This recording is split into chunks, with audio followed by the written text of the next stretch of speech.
Yan. Welcome back po sa ating channel, Tantan Farm TV. Guys, pasisilip ko ulit sa inyo yung aking mga alagang manok. Update ko sa inyo. Ngayon guys is bali nasa 20 days na sila. Malalaki na rin. Ilang araw na lang pwede na itong ma-harvest. Tara guys, tingnan nyo ang aking mga alagang manok. Bago yun ay mag-intro muna tayo.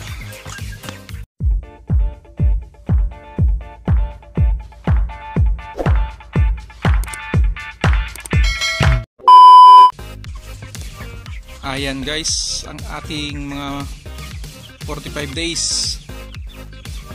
Nasa ika 20 days old na sila ngayon.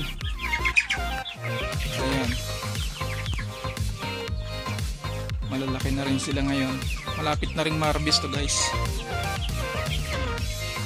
Mabilis na rin silang kumain. Saglit lang maubos sa kanila yung kanilang mga pagkain. Saka inumin, lalo sa tubig.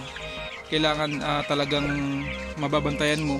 Hindi mo mapapabayaan na mawalan ng tubig at saka pagkain nila. Ngayon, pakikita ko sa inyo guys, titimbangin natin kung ilang kilo na sila ngayon sa loob ng 20 days old. Tara at titimbangin natin. Guys, try natin kung ilang kilo na. Try natin timbangin.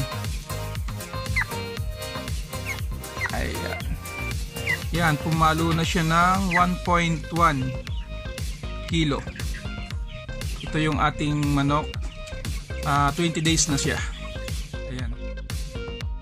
Yun guys, thank you po sa inyong panonood. I-update ko na lang po kayo kung sakali na na-dispose ko na itong aking mga alaga.